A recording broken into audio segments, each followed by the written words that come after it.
naye nga mutemusobola kujja ku defendinga kintu ekyo naye nga ate bo bwe tubogerako ebigambo ebituufu mu muyite bikyamu kubanga eyo system ya Museveni yagiteekawo okuteekawo abantu okuba nti bo balina kukyusa ebigambo bye twogera ne babifuna nti si bituufu kubanga kiba kiyamba gavumenti kitya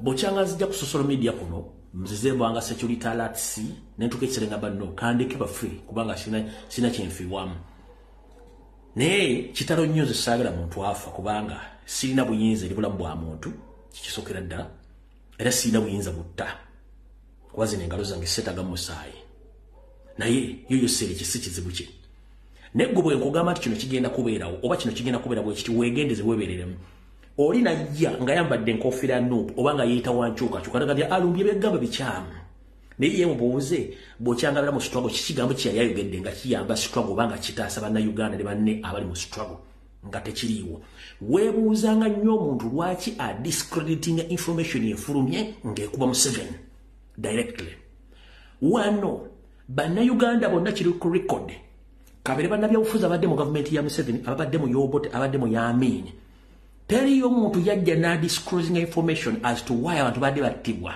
nga baweebwa obutwa naye nga tebakimanyi nti butwa nentandika programu yokubaga nti obutwa buli real Museveni agawa obutwa abantu babatta ne muwoza cardiac arrest ne muwoza naye nga teriyo obutwa oyo alimba biki kubanga baba protecting ekintu kye bataagala kifulume Museveni alina ekika ky'obutwa kyakuwa n'ofa nga tebagenda kudetectinga na butwa bukusse nga n'omusangira nga afudde cardiac arrest naye nga kyabadde kyaki bwadde obutwa gye buli era mu Kampala butambula kitalo nnyo bakomrede baffe abafudde naye anajjukira nti mbadde ku programu zino nakolako programu 2 nga mpooninga abaana mwenna ba foot soldier abali ku ground naye mbagamba mwegenze within the struggle bulimu abantu abakyamu era abajja batuusaako obulabe nkyogeredde ebbanga ddene kati Museveni ebyokuwamba abimuleetedde obuzibu solution gy'alina kwe kuwa akatwa akattirawo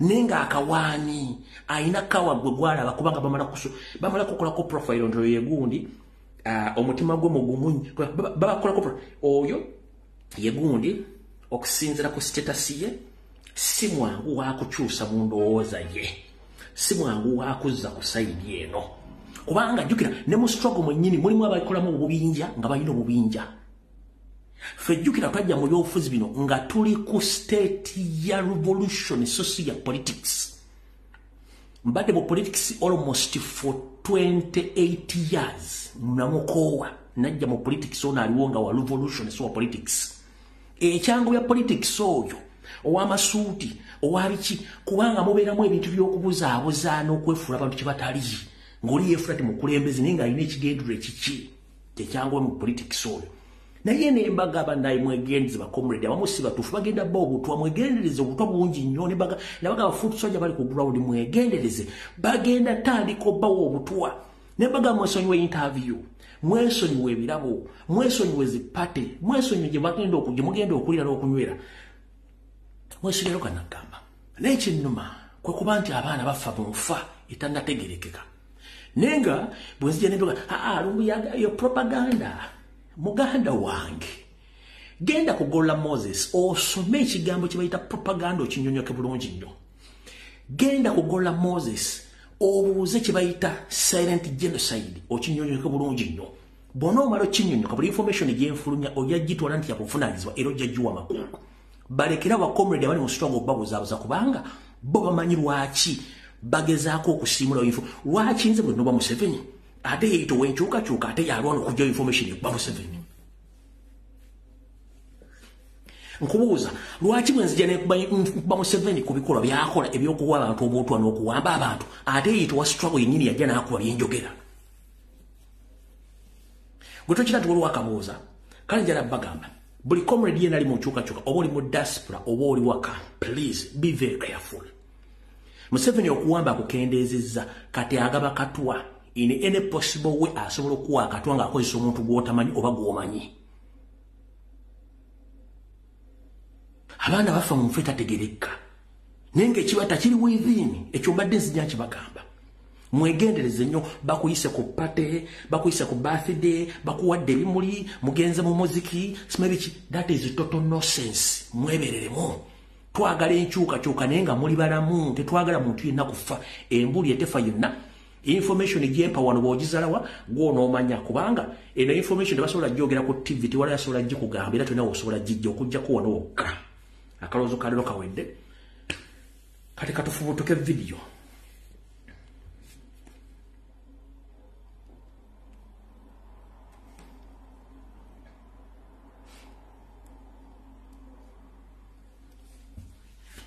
ekisokera ddala engeri gye tuyingira mu mwaka omupya nga tukomekkereza buno njagala nsooka empisewo security alert zino ziringa ntonotono okusookera ddala njagala tutegeeza era n'okubuulira mukama wange Robert Kyagulanyi Ssentamu nti information gye nakuwadde gitwale engeri very serious ku mwami ono Captain Amis Ainebyona njiddamu olwaleero kubanga kino kyaviiriddeko omuntu omu munnamagye okuttibwa omwami oyo Captain Amis Ainebyona n'akabinja ke information gye nafulumya luli kuddamulira n'akabinja kakali ka planninga okukwatisa nene yona Ainebyona n'akabinja ke yaviiriddeko omuntu omu okufa era tebanakibaga temujja kira ku mawulire nabagambye omwami ne Captain Amis Ainebyona wa CMY baamuwa ebiragiro ebyokuba nti ajja presidenti mu bulamu okuva nayogera video okutuukira ddala mu nnaku ez'okuwummula ez'amazaalibwa ga Yesu Kristo ye Easter holiday come 2024 ono akulira akabinja gye bayita Killers Squad 11 Deadly Russian Trained Soldiers nchiddamu omwami ono Captain Amis Ainebyona owa CMY yaweebwa ebiragiro ebikakali okujja Robert Kyagulanyi Ssentamu okutandika December ono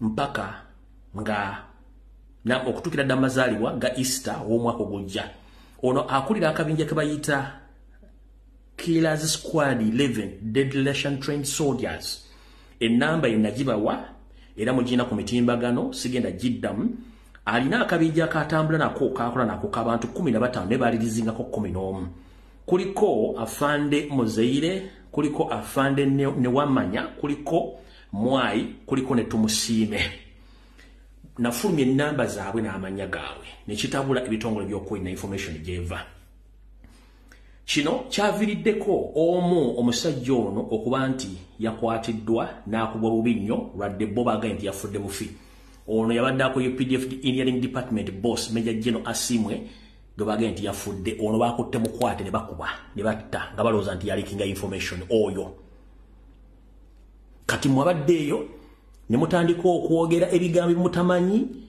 naye nga tubagamba ebigambo bino nga mulowooza ntusaaga oyo ekyamuviiriddemu okufa information gye naakafumya emirundi ebiri nga ntaasa president omwami oyo yakubiddwa era ababadde mu lukwe olw'okumutta bamukubye kwaddeko drunkard master Muhoozi Kanyerugaba ng'olwo baamutidde Mbuya Barracks basooka mukwata ne babadde basindika message okugenda mu public ne majje bagende nti yabadde mulwadde naye nga bamukwata bamutwala basooka mutokyalingira Makindye military barracks nga mujja mutwala Mbuya Muhoozi gyamusanga n'amumaliriza nga bwe yakola kasiri eggwanga omwami ono omwami ono yamanya ge ye General Asimwe ye Major General Asimwe ono bamusse olw'okuba nti information nga balowooza nti yalinkinga information gyempe ennaku zino etaasa Robert Kyagulanyi Ssentamu bamusse naye temugenda birabako wonna mawulire nti baluddawa olw'ensonga nti bakimanyi nti information bwefuluma eba ebaleetera obuzibu kale kati gwali eyo ng'ozala information gyempa it's up to you, I don't care as long as gyengisindise etuuse bulungi nnyo kantuza mutegedde bulungi nnyo awo tetugenda kulwawo njala tugende ku information endala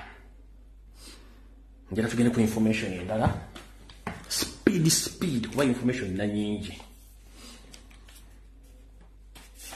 Alright.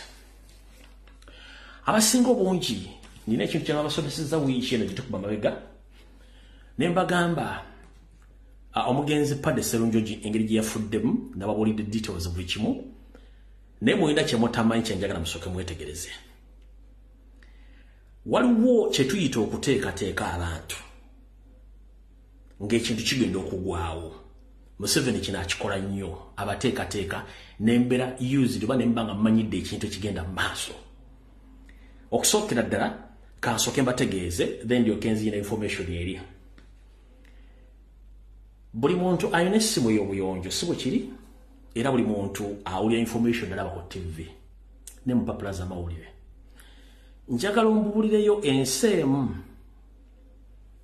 ensi emu bweti nga ba high profile criminals bajja mu kamera oba ku TV oba ku online TV oba ku ba YouTubers ne batandika bajjako interview ne bazipostinga ku YouTube, ku Facebook, ku TikTok. High profile criminal nga yazze mu public n'ateekayo face note affe twattanga abantu egindi twabbanga abantu egindi tukola bwe tutaffe twali mu kibinja gindi. Njagala ombulire ensi emu ba high profile criminals gye bajja mu public ne baconfessinga nti ffe twakola ebintu bino. Poliisi n'etakwata YouTuber oyo amuggyeko interview n'etanoonya gwe bajjeko interview naye nga poliisi egamba nti batta omuntu egenda esigala enoonyereza. Onoonyereza ki ng'oli yejjeeyo ekyo kye bakola essaawa zino. Museveni kyakola essaawa zino bakiyita bateekateeka. Lwaki abateekateeka? Abateekateeka kubanga tayimu egenda ettuuka mu Uganda ng'okutta omuntu tegakyali mawulire. Ng'omuntu asobola okukusako paaka empyo benkadde oba mwakedi n'akufumita ekiso oba n'akusala oba n'akukwata akabadya n'akunyola ensingo buli muntu n'akutunulira omulambo n'atambula n'agenda. Either police egukima oba ambulance egukima nga they don't care. Kiri mu nsi nga Colombia ne Mexico gyekiri nga ba high profile criminals taking over government. That is what is going to happen in Uganda. Kati Museveni ayagala kikola bw'ati yejjeko omusango nti gundi bamusa no problem agusima wulire kati ye luli okutta abantu mu Uganda kibadde kikola sense kibadde kikola amawulire. Kati Museveni ayagala kikola kibere mu public nti ate basajja bafeere boogera kati it doesn't make sense. Ekyo kibali mu kuzimba kati Museveni kyazimba mu nsi ezirina amateeka. Teri high profile criminal yenna asobola kujja kuwadde ne wateeka obutesi bwati eriiso bakukwatirawo nenna bujinga simufungize ne bakuterekerawo kubanga mu kooti esigala enoonya bujulizi ne oŋŋamba otya sobi yakafa bonna ababbi abatemu bavuddeyo batandise bajjako interview ezituyita pre-method statements ezikolebwa okubuildinga ekintu Museveni kyala kibeerewo nti ensi ayagala gifuula ungovernable nti crime nti noto abasomo yafu buli munga atambula nga tena muntu asobola kuba simu nti wali basewo omuntu ekyo bagenda kikozesa okutaminatinga banna Uganda more especially bannabyabufuzi abasuubuzi n'abantu basekino mugono n'omuntu mubanga yakutolako ettaka asobola okusanga ku street n'akujjawo n'agenda so kibagezaako okukolesa wazo. Njagala mubeere careful nnyo abantu mwenna abalwanirizi b'eddembe mu Uganda bannaddiini newankubadde mulimu ebituli mutandika okuvumirira ekikola era gwe YouTuber yenna akwata essimu y'oba kamera n'otandika okujjayo nga state yeekusindise okutandika okukola profile okuba high criminals mutandika obiteeka ku YouTube as if you are teaching people to be steady of the oncoming criminal activities in Uganda oba assassinations zigenzera kuba tezikyakola mawulire. So mubere very careful nnyo goloza lwaki essaawa zino buli muzi wa misango w'ekikolobera avudde nti ffe twattanga n'oyo ffe twamotta ffe twamenya edduuka lyawo wali ffe twakola bwe tuti ffe twabbanga eruka twabbanga ekamyo tukwata akabadya tukola kati such statement bwe zijja mu public babateekateeka. Lwaki obateekateeka? Omuntu gwe basinga okwagala mu nsi muno bali abantu wala baagala Kyagulanyi nga mufu bwe fufululu baagala ono ali kubaleekanira essaawa zino nga mufu by all means. Tebafudde batya kati kasoke mbazanyira akatambi kano mukamanyi bulungi nnyo kasoke mbazanyira akatambi kano ina kamuganda ffe nkabadira mbuddizi nga bwe yakoogera kiko kaluwanga kaluddeyo kakano kakabadire mbuddizi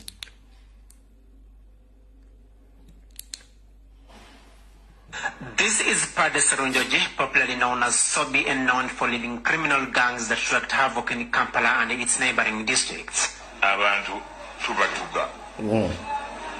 Nga tulina kye twagala. Era nkutuga. Lwakabadia. Emmundu njimanyi. Tukola emirimu gy'abasuubuzi nga bakoti bloka nga balina ebizimbe bye baagala okumenya. Tukola egyaba ebyobufuzi tetuyita special orders. Singa ongamba nti gwe muganda wange twa ku ssaawa ya leero beetaaga essimu yo oba beetaaga nkuzikiriza essaawa ya leero nga bampadde $1,000,000 tukuzikirizaawo. What I can tell you that most of the most complicated robberies that have taken place within Kampala Central, I think out of every 100, you count them that at least 90 so be new. Abantu tubatuga botubanga tulina kye twagala tukwata akabadia tukozese mundu kasita tuba tulina kye twagala tukola emirimu gy'abanna byabufuzi order from above olina gat kumisango ekikumi egiddibwa mu Kampala Central emisango 9 sobyajiba ate ono si sobi yekka waliwo abalala kati kiki ekijja okussa bagambe oli ajja kujja yefule nti akugjako essimu akufumita ekiso ogende bagende omubbi wa simu ogenzi oli ajja kujja kusoka akasawo ka laptop akutte oyo agenze kiwedde kati abasajja bano kyemutaamanya Museveni guno omuzannyi azannya munene nnyo kuba basinga temujja gutegeera njagala ompulirize wulira ono y'omu ku baana abali mu gurupu ya Sobi nenga bino bintu tuzza tubagamba oli abagamba olaba ng'ovudde badwe weyongerayo mu maaso eri bayitawo mu kigezi gye bamutidde kigezi naye kati abasajja kadike twali tugenda semberera obululu biki kati omusajja ategeera nnyo ate balina basooka kujjawo Zebula Ssenyange initial y'okujjawo ku gundi y'okujjawo Kyagulanyi baali bagiwadde gundi Zebula Ssenyange n'agamba ono ghetto youth tukuze naye tukulidde naye mu ghetto ekyo kisobola kikola kati ne bagera nga ba contract y'okumugjawo ne bagikwasa Sobi kati Sobi ade akyakola ki ya contracting ya charge ina nonya ne bafuna mawe engeri y'obutakanya balaba naye ayinza okubaga Zebula Ssenyange olwagaana ddiiri ye ne bamugjawo ne bamukubirawo amanda. Kati gwenzija n'enkugamba ebigambo bino omuntu ali mu struggle yambadde akakofira ka Nuupu oba yambadde t-shirt Numbi yakola propaganda twako nenga akugamba managing WhatsApp group ku kiteba abeerako babeera mu luwamu nga bali awo Numbi yakola propaganda akola balisi kubanga tebamanyi bo mission yaabwe yakuzanya byabufuzi ffe bye twakyusaamu kati njala bagamba ono y'omu ku baana abali mu command bakubuulidde mission lwaki Zebula Ssenyange bamuta yagaana okutta Robert Kyagulanyi Ssentamu ne bapasinga on mission ne bagikwasa Sobi Pade Serunjoji yakulira mu Kampala Pade Serunjoji abadde mu Kampala n'efuna nga akyali ne president nga bakyali bavuuka n'agamba it is impossible sobola kutta kyali wange kati era ezimu ku nsonga ezimu kubanga yabadde ama ne bagamba kiri bwe kiti musoga mu kanso ke nkabadde bulungi mukawulize bulungi nnyo wulira olaba ng'ovudde badwe weyongerayo mu maaso eri bayitawo mu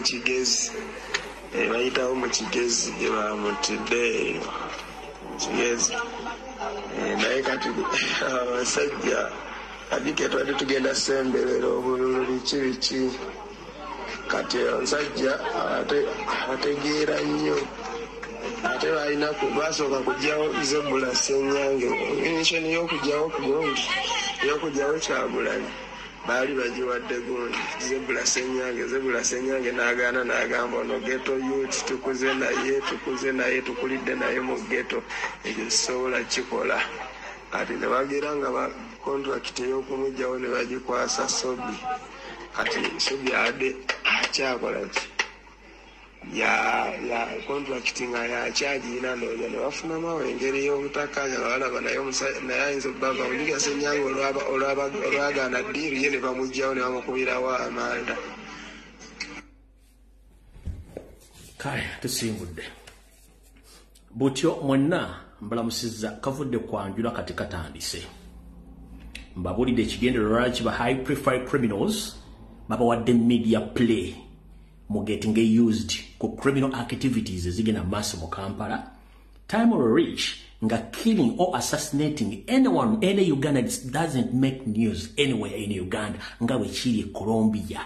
Museveni bwatu byagalo ki nga ne ku street omulambo gw'abantu bakuyitako they don't want to care about your dead cop kati baagala kimanya kyekigenda maaso kyebagezaako okupretoyingola kupate musobola kitegeera awo tuvuddewo njera tegeeza mwenna abantu baga nti mukolera Yoseri nabagamba Yoseri mugwera si muna Uganda enkola ya Museveni bagiyita wulira enkola ya Museveni gyakozesa lwakuba mu basinga obungi temwagala bitegeera bw'olimala okubba butyo naawe ojja kuba wakawummuza by'obbye bakutte Museveni bw'atyo bw'akola ne mu kabinja kali k'embalaze akakulemberwa Amis Aineryona akali ku mission y'okujja Robert Kyagulanyi Ssentamu mulimu squad endala ng'ona Aineryona ne bamanyi omala omaze okutta Kyagulanyi Robert immediately babakubirawo amasasi nga nabo gisimufungize nkiddamu abinsa Aineryona ne kagulupu ke abanoonya Kyagulanyi omutta olumala okutta Kyagulanyi within that group y'abantu 10 mulimu akagulupu akala kalina okutta Aineryona ne banne aba instituting mission y'okutta Robert Kyagulanyi Ssentamu kati mu mission gye bawa Zebula ey'okutta Kyagulanyi era mwalimu ekibinja ekyali kirina okugyawo Zebula era kyekyamukima okumugyawo ng'agaanye okweexecutinga missioni mu mission ya Pade Sserunjogi era naye okumutta abakikola era ne badde bagenda mugyawo bantu be kubanga Museveni yakimanyi taleka information mabega njagala mumbuulire abantu bakulu abadde bagobera history okuva mu 1966 Museveni lwe yajjangatta nga tewaliwo any kind of information erinkinga Museveni ku butemu buno kubanga bwe yamalanga okusindika omuntu okutta yasindikirangako omuntu omulala agenda okutta oyo abasse nakati bw'abadde akikola njagala ombuulirewo assassination zonna ezigenze mu maaso mu Uganda ani gwe baali basinziza omusango nti yasse gundi era yena office nga tife twamusse buli gwe baleeta nti ono yasse Kirumira abeera tategeerekeka baawulubala bambi babanaaza obwongo tebasobola nakweyogerako kubanga bateekamu doctrine eri fe tugenda bacompromisinga mwogere nti fe twasse nenga si badde basse bennyini mbawe ekimbalekere ki abantu basse bakagebgayono Joan Kagezi bonna basse ani gwe bali baconvictinze nti yasse omuntu oyo era nakonfessinga nti yakikoze tekiriwo kubanga Museveni akimanyi buli amala okutta omuntu alina omugjawo okuuma bujulizi eyatakazini Dulalu ali luddawo where is Dulalu bwatyo bwakola ebintu bye n'abatta Muteesa olwamala okutta Muteesa nabo baabulira eyo kubanga bwatyo bakola kati gwe kyali ali wano ku TV kuona bira kuno bakusimu yo ngira kutegeeza kasita bakubira essimu ne bakuwa omulimu ogw'okubega genda obege Kyagulanyi bagenda obege Lumbuye bakusindikirako naawe agenda okubega ng'omaze okubega Kyagulanyi agenda okutta Lumbuye olukusindika otte Lumbuye naawe bakusindikirako agenda okutta ate n'oyo agenda okutta naye bamusindikirako agenda omutta mpaka lwekikomera ku Museveni nga yenna nnyini kyasigazizza kati gwembega gwe basindika okubega manya waliwo akubega nawe gwe basindiza okubega naye alinawo mubega ye system bwete bwetambula mu nkola ya Museveni kyovula nabaga nti mutabani wa Mbega tabega mutabani wa Mbega era tabega neighbor wa Mbega process bw'ogenda okubega bakuterekako akubega bw'ogenda okutta waliwo agenda okutta kubanga bakimanyi nti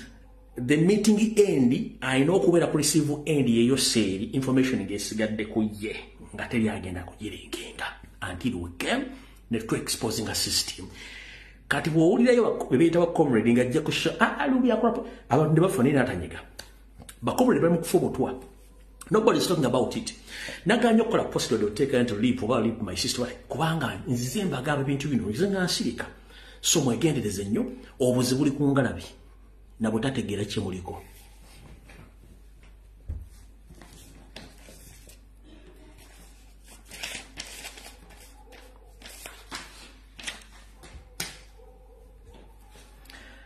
Tugenze ku ekirala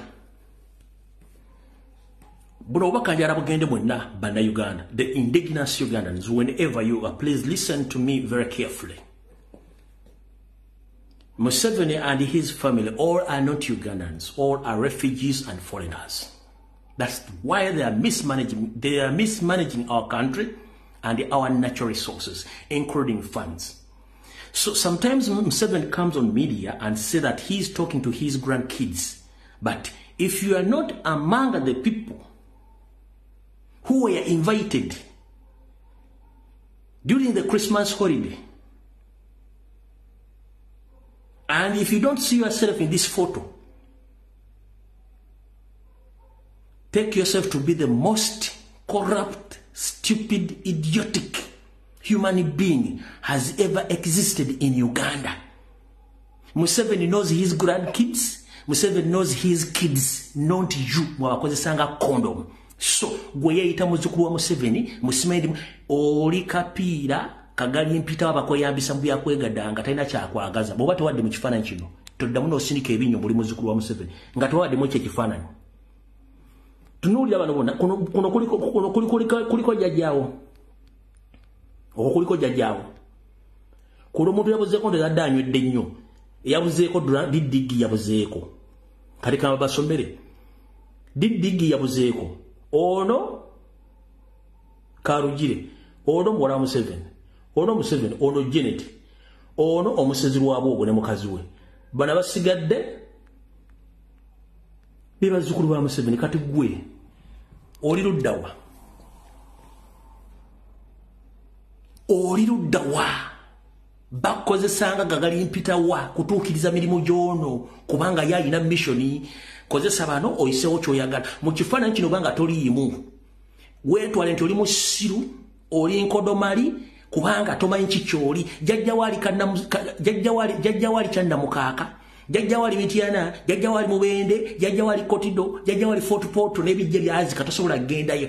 Ndi muzzukulu wa Museveni muzzukulu wani akwagaza ati. Mwe basajjamu ne bakazi mmwe bavuma bw'obanga mu kifaananyi kino toliimu era nga tewabaddemu.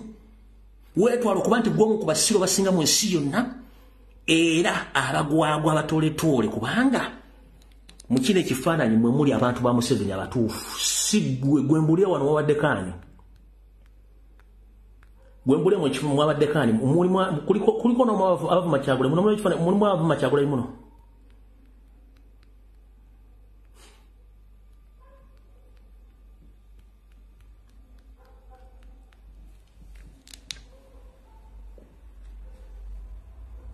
Jamba kwata mpola.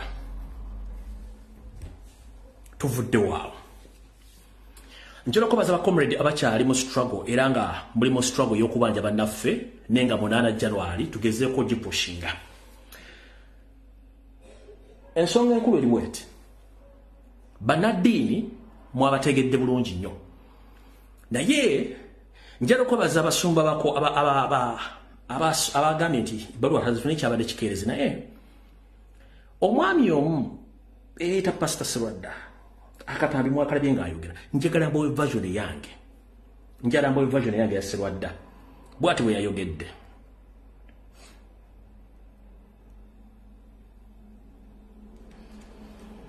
Anti ye sa mukulu Anthony Zwagambye tafuna bbaluwa era tumwetondere. Naye mu mateeka g'okwetonda omuntu weetonda wamusobezza obanga yakusobezza. So tekyetaagisa muntu kwetonda. Kati muli omwami ono bwe yayogedde. Omanyi bano abantu omwami ono ensonga lwaki yogera ebigambo bino Pastor Joseph Serwadda okw'omwondeeba nga ntandika kuzibu ku video zangu wano ku social media nakugamba nti ensonga lwaki oli mu NRM 1 weeyita muganda nga toli muganda Sserwadda toli muganda oli musajja munyarwanda okimanyi Sserwadda Segwadda weemanyi oli musajja munyarwanda tekisoke kyokubiri weemanyi bulungi nti ettaka liwazimbako kyaki siriryo lina bannyiniriryo abamu bawaŋŋanguka naye abalala bakyaliwo yensonga lwaki muwagira NRM okuba gokimanyi n'ettaka liriko kyaki siriryo wayogedde bwoti ndyoke nkuddemu wagambye bwoti Musumba Dr. Sserwadda Ramisa kukkiriza nga bwe yafuna ebbaluwa temuyita mu kusabira emirimu okukwateka baludde oluvuganya sabbiiti ewedde wabula ebbaluwa eno yajja kikeerezi muziwandiikenga ng'ebola ewiiki 3 at least mwezi 2-3 omuntu neyeetegeka kubanga abantu se bantu bakulu naye ebbaluwa entuukako ekyanga ebululu tekyabula na lunaku nali sikyalina kyekikolera n'olwekyo nze sibeetondera mwatuuse ebbaluwa yammwe mu ofiisi yange. Yes, Joseph Segwadda bwe baali bakuwandikira ebbaluwa okujja okusabira abawambibwa n'abatulugunyizibwa tewabaddewo kanyiriri konna kalaga nti bw'otajja mu kusaba kuno olina okutwetondera ng'abantu abategeera tewabaddewo mu bbaluwa eyo tewabaddewo kanyiriri oba paragulafu egamba nti Dr. Sserwadda jangu otusabire naye bw'otajja twetondera ako tekabaddeko so tewali abafoosinga kwetonda oli waddembe obutajja naye ate mu nkola enjigirize ey'abantu abayigiriza ababugumyeko nga baganda oba basoga banyolo batoola balina amagezi nga tebalina cow mentality kyadde tekikwetaagisa kujja kugamba nti tukuinfominga omwezi mulamba oba wiiki 3 nti ate era togenda twetondera tewali akugambye nti twetondere no kyabadde kiri ekintu kimu edda bwe twabanga mu masomero nga tuwandika obwalwa buno bwalaavu tebwatukubye embooka tunoba tuggyeko amaliba ku makugunyu ebbaluwa ogiwandika n'ogirabira mu kitabo n'okiweereza omusomesa okimala kinga n'asanga nasooka n'agisoma bulungi nnyo aho yita nasooka basakata gwe embooka twawandika amabaluwa tugawandika tugateeka mu post office wala ogakima ku ssomero ne bagatwala within 3 to 4 days ogwawandikire n'akuddamu n'akuwandika kati Pastor Sserwadda twadde olina okukola ng'omuntu ategeera just wadde olina okureplyinga ebbaluwa eyo ku address gye yavudde bagamba naye nze saasobodde kujja ebbaluwa yatuuse kikeerezi kale olunaku olwomulamu neetaaga muntegeezangako ng'obudde bukyali n'enzija mu bwangu so si kutugamba ate tewali yakusabye kutwetondera just ebbaluwa obeerako ne bwanga oli akuwandikidde ka message nti hi naawe omuddamu nti hi mu message kikyokka just ebbaluwa gifunye yes confirm nawe wandike bagati waye mwapandikidde bone mwagiwandise na programu nyingi nnyo naye olunaku olwo mujja kuntegeeza ng'obudde bukyali nze Pastor Sserwadda ebbaluwa nedda ya simple as that ne kati gwandi oli pastor wasoma Segwadda naye ate ojja kumutimbagana kubanga mukolera mu 7 kamale yakatambikana obudde buyise naye nakola kiri kye mwansaba nenkola ntya nsaba kyokka ono wabudde nti bano basobola obulungi okuteekawo olunaku olulala eggwanga lyonna ne beegattako mu kusaba bwe mulabanga Uganda kino ekintu teri kivaamu mugende mu gavumenti musaba olunaku olutongole olw'okusabirangako abatulugunyizibwa lubeere lutongole nga Easter nga Christmas nga Independence nga waliwo olunaku olutongole. Alright, mukulu Joseph Segwadda bwe tulaba bannayuganda ng'ekintu kino kiremedde mu ddiiro ekyokuwamba n'okutta abantu ate tuwandiikira akola ebikolwa by'okuwamba n'okutta abantu tumutegeeze nti twetaaga olunaku luno mu lutongoze mu ggwanga nga public holiday lwe tugenda tulutongoze ng'olunaku lutulugunyizibwako n'okuwambibwa abantu era balufule public holiday then mulyoke mujje musabire ebikolo naye gundi bwe tukwata obwongo bwo n'obwakatyuni zino teratabizi enjawulo eri wakati wo ne teratabizi eri luddawa so fo tugamba bw'obanga okuwamba n'okutemula abantu kulemeddewo mu ggwanga then tuwandiikire gavumenti tugitegeeze erifuule lunaku lwabyafaayo mu ggwanga era luteekebwa nti lunaku lwakuwummula nga lwakuwamba kutulugunya na kutta bantu then mwe bannaddiini musobole okujja okutusabira kitegeeza in the response y'ebbaluwa gye wazzeemu eyo yabadde yakugireegerera era yakamanyiiro nga kyakankireke yabadde yakamanyiiro olw'ensonga nti ggwe ng'omuntu wadde tosanidde kwogera bigambo ebyo ng'okuddalira abantu abawambibwako abaabwe tukimanyi bulungi nnyo mukolerayo seeri no problem in the diplomatic way you just need an reply in a handwritten reply nogidize nti asaasobodde kujja bannaye nabadde bwendebwe kimala naye goba okuddala nti ate tugambe gavumenti ewamba abantu olunaku lwe lufu republic olidde olw'okuwambibwako n'okuttibwako abantu mbu mulyoke mufuna obudde obujja okusabira taata munnange kino kinnyampalo ekiri atabala kyekiri nasigadde waka segwadda essaawa zino ozimbye olubuto olukulunga entuumu y'akasasiro oyambala bugalubindi olinga kireva kaati time egenda tuuka oddeyo wano muli formatero setting time egenda tuuka oddeyo wano muli formatero setting wano time egenda tuuka oddeyo muli formatero setting wano gwe segwadda wano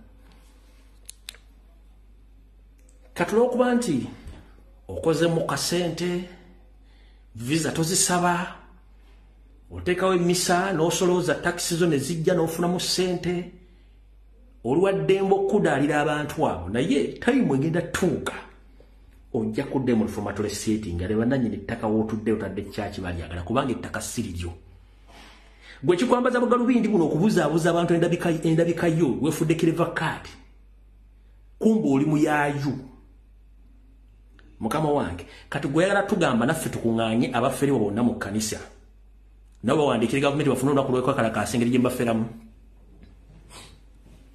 mu kyakyo temuli balina nkovu ku magulu waliwo basabidde ne zivaako mu kyakyo temuli balina ndali tewaba basabidde endali ne zivaamu oba mu komenti tewali kyakyo tewali balema anti gweyogera katonda mu community tewali kyakyo ku ttaka liwabba okuli kyakyo tewaliwo balema waki tobasabira ne bawona gwe kennyini oliko obulemu waki teweesabira n'owona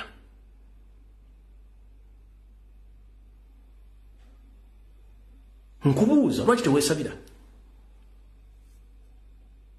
kankamaleyo muuli omusajja no byadde akudaala kankaddemu kubanga abantu se bantu bakulu naye waliwo entuukako ekyange mulo tekyabula na lunaku nali sikyalina kyekikule nolwekyo nze sibeetondera mwatuse ebbaluwa yammwe mu ofiisi yange obudde buyise naye nakola kiri kye mwansaba nenkola ntya nsaba kyokka ono wabudde nti bano basobola obulungi okuteekawo olunaku olulala eggwanga lyonna ne beegattako mu kusaba olidaawo awo kino ekintu teri kivaamu mugende mu gavumenti musaba olunaku olutongole olw'okusabirangako abatulugunyizibwa lubeere lutongole nga isita nga krismas nga independence nga waliwo olunaku olutongole kati awo muyite ne bannaddiini tusaba ssebo girewo ddala okutulugunya abantu mu ggwanga lino kiviirewo ddala yoyo segwadda si serwadda segwadda kubanga ono kyali munyarwanda history namubaleetera ne mubateeraawo lwakwebuzabuza nga afukaanaaba kati taata awanise tasekerera wankenku essaawa zino owanise amabiddego ku kibanyi ffe tulina enkenku yaffe wali wezeeko abanywi nekko owanise amabiddeko gali ku kibanyi nene bwe naabikunyonyolo n'obitegeera segwadda onobitegeera segwadda awanise tasekerera wankenku serwadda segwadda kanji kunyonyolo mayi mulimu tulina bayigiriza buyigiriza mmwe abeefuula abaganda segwadda awanise tasekerera akenkuzza nkidda mu segwadda awanise amabidde tasekerera akenkuzza mwenge gwe mbuuza lwaki naawe kennyini awanise amabidde ago amabidde ogagenda tuuka okubuuluka ogagyeyo gasobole ng'ogenda gakolamu either oba omwenge ogenda gakolamu omwenge naye omwenge ogenda guyinza okubulako abaguzi oba ne gufiira mu ttogero oba ne gumuka bulungi n'oteekako omuwemba ne gubulwa abanywi era ne gukenkuka ng'ogwaffe kati wenkugambira mugande wange essaawa zino ensi bw'etabanguka temanyaani alirira nnyina Sseggwadda ensi bw'etabanguka temanyaani alirira nnyina kale munnange okusugumbiza ng'akimezezza okw'omusana tekikufuula nti gwasinga otutegeera mu bannaddiini bonna nyongera okukujjukiza Bibuliya gy'okwata eyo gy'okozesa nga obusago bw'okukyusa obwongo bw'abantu okubafunamu ensimbi ffenna tugimanyi n'ebyafaayo byayo ekisinga obukulu bwa Sseruganda bwe bukulu bwa bonna n'okuba nti ffenna tuli bannayuganda naye omuntu atandika okwawula ebyana n'abaana mujja kuba mukakuulidde mujja kuba mwekuulidde akabaziko bulomboza lwaki Mukama yagamba nti buli muntu asabire muntu munne era abafu basabire bafu banne abafu baziike bafu bannaabwe gwe kennyini munnange weetaaga kusabira naye weerabidde nti olina okusabirwa y'ensonga lwaki bwe tufa batuziika wansi tebatuziika mu bbanga era y'ensonga lwaki oyinza okulowooza nti omuntu afudde olwaliro atuukirawo mu ggulu nedda waliwo waiting list eri mu bbanga awo kati na kino kankibabuusi emyoyo omuntu Katonda bw'akuggyamu omukka n'agutwala tolowooza nti otuukira mu beesiimu nedda waliwo migration department mu ggulu waliwo migration department mu ggulu erina okukola kye tuyita thorough investigations ebikolobero byo bw'obadde weeyisa buli kimu era kyovula nti abalina akamba Zulu bakamba yaaya bebula bajja mu kibuga ne bayola enfuufu nga baludde mu detention center mu ggulu ije emizimu gy'ola gijja mu Kampala ne kayola enfuufu ne keekyanga kaludde mu kyu kafusse karefugee mu ggulu kati tetugenda kulwawo kanveewaawo naye Sseggwadda weetereze Sseggwadda awo tuvuddewo kati olwaleero kanzireyo ku nsonga eno buli obubaka njala bugenderi bannayuganda mwenna omuntu gy'okoma okubeera nti weetuddeko teri agenda kukuyamba olina kweyamba wekka gye munaakoma okunywa gye munaakoma okwepiica nga temufa ku nsi mujja kuba mwetonze Yoseri kyasinga okwagala munywe mutamiire tafaayo naye yogera ku nsonga ezikwatagana ku ggwanga n'okuzuukusa abeebase gwe mulabe wa Museveni asinga obukulu gwe kasita yogera ku nsonga ezikwata ku kuzuukusa abali abanywi batamiivu y'ensonga lwaki tulina obuzibu mu ggwanga abasajja bano bakola ekintu ne bakikulagako naye n'otategeera Sseggwadda nakano kankabazanyire tulyoka tugende ku vidiyo ya leero wulira omwami ono naye kyaddala singa si Pulezidenti Museveni nettaka lyonna twandirijjeewa ddala sokola fe abagwira abajja nga tetulina kaffe kuno naye kati tuli ku mayiika n'amayiika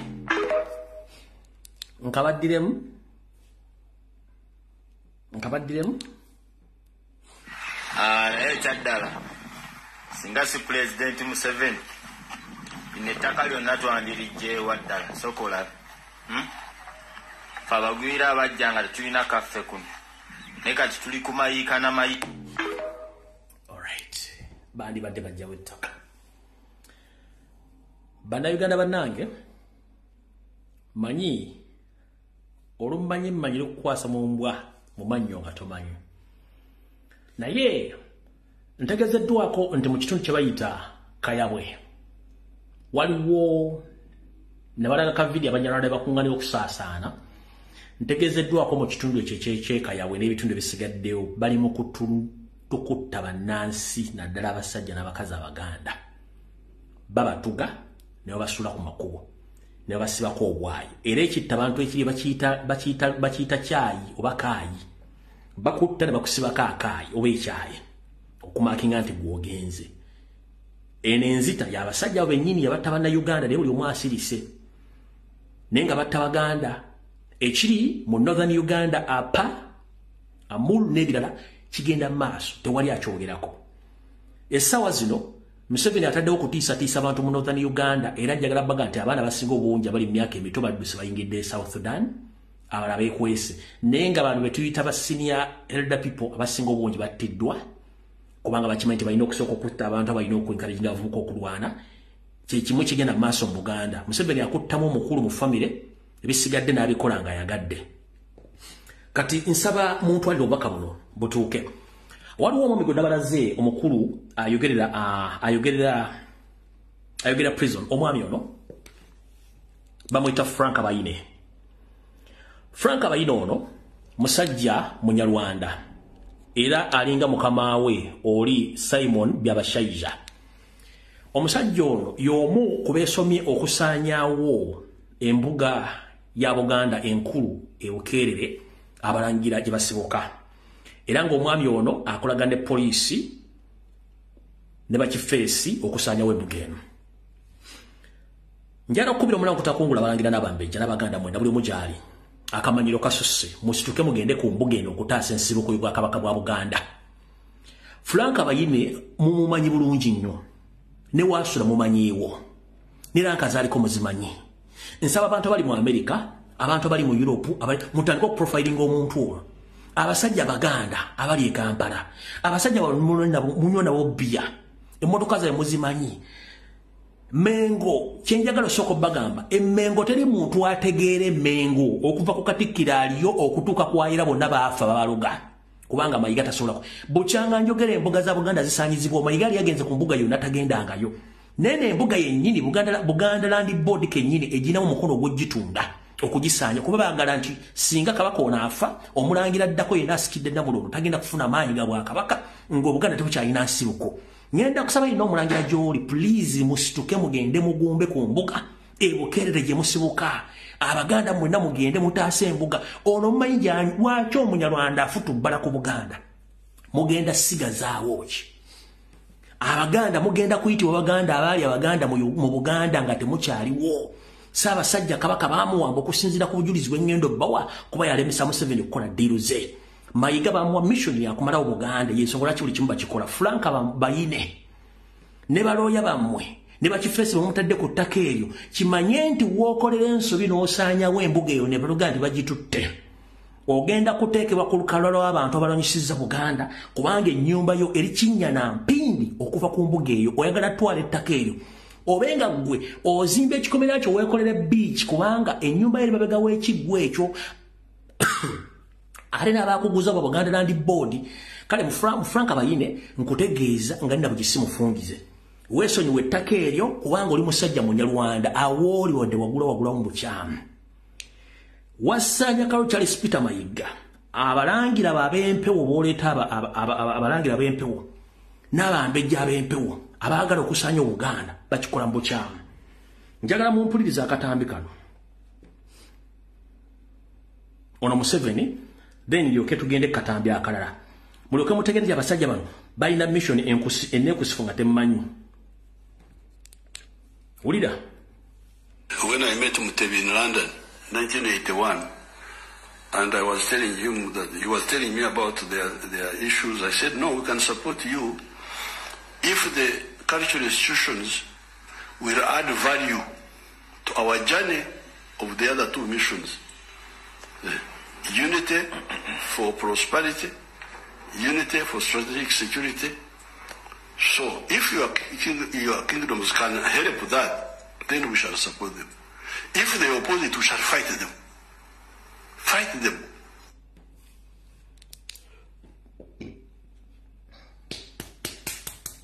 Akugambye bweyasinkana omulangira yali alinde Namulondo Ssaabasajja Kabaka Ronald Muwenda Mutebi w'okubiri mu 1981 kye simanyi nkituufu.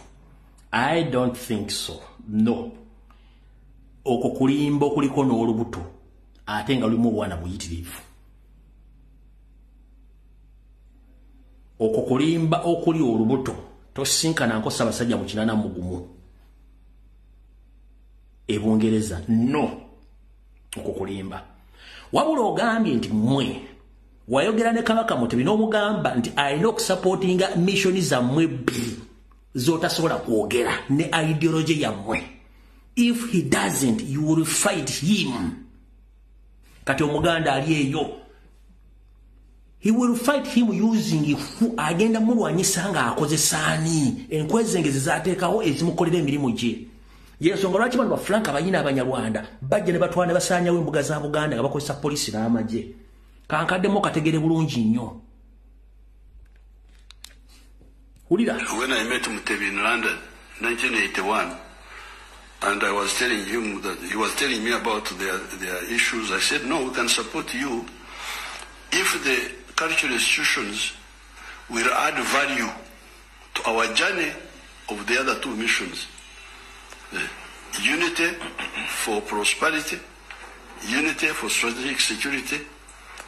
So if your kingdoms can help that, then we shall support them. If they oppose it, we shall fight them.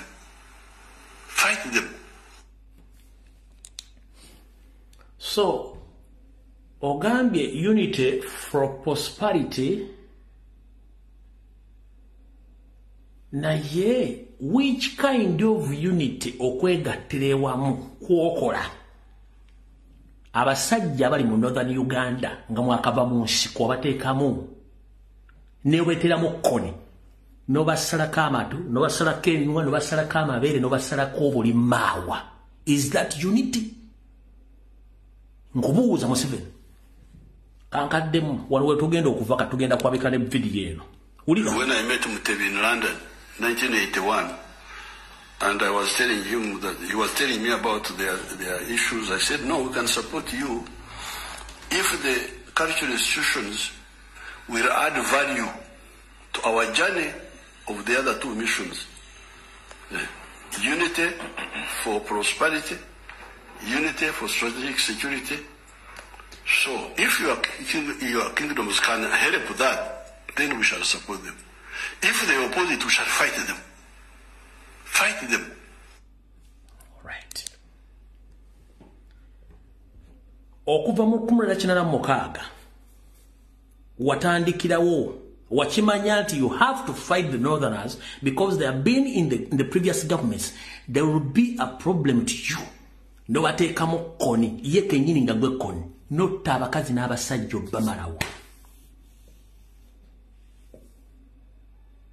Ekyo wakikola ng'okikola mu Northern Uganda ne eastern side of the country gyewateekanga Alisira Kwena n'omufula Alice nibatega omukazi Alisira Kwena simanyi talina mabeere simamukuba essasi liseerera kisakye kasasiro n'oteeka bano ba Arab boys ng'otadde kino ekivubuka kino ekigundi kino ekisajja kino ekifere kyalina ali mu kino kimayiki mukula ne muteekateekayo abantu bamwe bonna kati bw'ogamba nti mwali mukola unity for prosperity and for security nga gwe kennyini wateeka abatujju batta abantu b'omu Northern Uganda. As you speak right now in Apa, many Ugandans have been assassinated and killed by the SFC without a reason because you want to occupy that land. Is that prosperity? Is for security? Is for what? No sense. Tugenze maaso tuzze mu western side of the country. Not Abanyankole Kubama, the indigenous Banyankole were eliminated almost 60%. They are nowhere to be seen. Amataka Gabogatutte. No gende Bunyoro.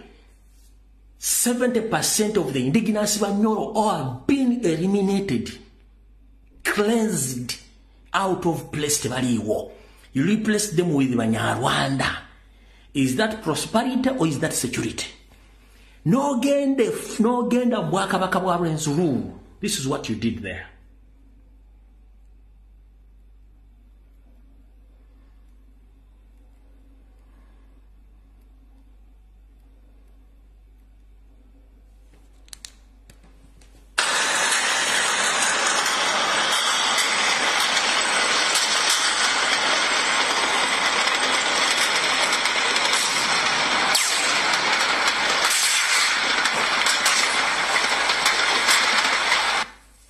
When the barrel of gunfire went silent and smoke billowed from the palace, marked the end of a protracted negotiation between the Omusinga of Rwenzururu, Charles Wesley Mumbere, and the army.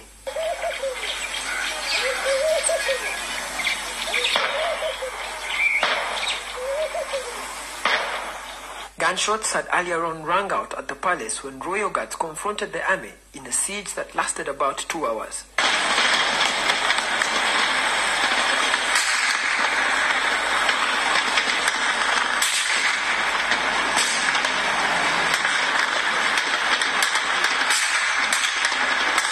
Now we are at the Musinga's palace, and as you can hear, there are many loud gunshots that are going on back there. And we are taking cover right here. This is just 400 meters away from the gunfire. We've been told that the security officers are trying to breach the perimeter that was on the kingdom, and they're trying to get inside and arrest as many royal guards as they can. NTV has learned that Mumbere had been given an ultimatum of up to 9 a.m. to surrender his royal guards, a request he turned down. We gave him an hour. It elapsed. Because we were supposed to storm that camp, that palace, by 11.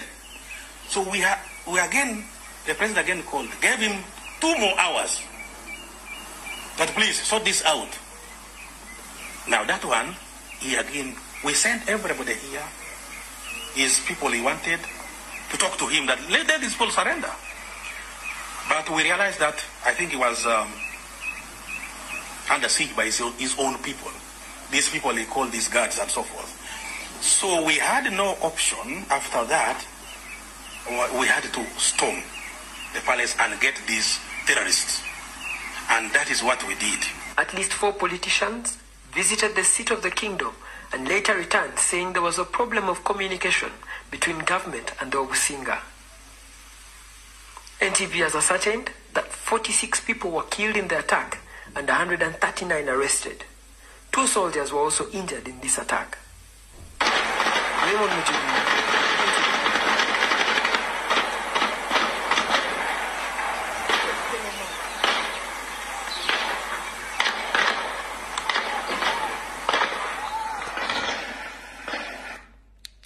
Kati bwavaawo okukola ebikolobero bino akugambye yalina missions 2 bw'amala okukola ebikolobero byo kati n'akwata Mumbere n'amuteeka e Kampala n'amusiba mu nnyumba nga Museveni akukolako ekikolobero n'akunyigiriza n'okkiriza nti gwe obadde omusobya n'omala n'omwetondera n'akuta nga tolina wantu wonna w'ogenda muwaabira kubanga okkiriza nga teri kikkaka ye enkola ye gy'akola. Kati kambazanyire nakana akatambi akalala mukakasemu ayinza saagala bazanyira information etali ogenda kuwulira nga amalo amaze okukola effujo ly'okutta kati no before manyi omutwe gwe guno gukola nnyo kati kansooke mbazeeyo ate engeri gye balumbamu olubiri lw'olw'obusinga bwa Rwenzururu kino tujja tubaga ebigambo bino sooka ovuga ebirowoozo byo obizeeyo mu 1966 nga balumba olubiri lw'Emmengo nga balumba Ssekabaka Frederick Luwangula Muteesa. Kati ndowooza mufunye ekifaananyi kye tuyita reflex ekifaananyi ekikuzaayo baani abaali mu kulumba olubiri olwo. Tubasomesa ebintu bino tukutwala mu maaso ne tukuze kati njagala kuwa ekifaananyi. Nabagamba Museveni mu kulumba olubiri olwo y'omu ku balulimu era yajja nga bamaze okusaanyawo nga azze kola kye tuyita supervision oba okukola final conclusion n'okumanya Muteesa yafudde n'abalala. Kati nkulaza olutalo ng'egye balubamu olubiri lwa Rwenzururu. Kati ekyo kikureflectinga nti Museveni ye yali master plan okulumba olubiri lw'Emmengo nga balumba Ssekabaka Frederick Luwangula Muteesa. Do you still doubt with my information and the history? History doesn't lie. Kati bw'amala okukola ebintu ebyo byonna anyiza obusinga abutadde wali abusqueezinze kino kye yazzeemu okukola. Naye mu vidiyo eno agenda kwogera the same statement gye yagamba Ssaabasajja Kabaka nti if you don't cooperate with us we shall crush you.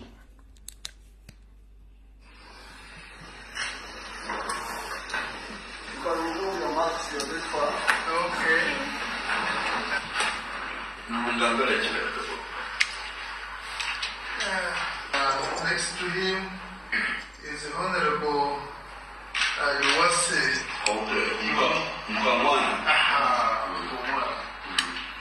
Next is the family members to the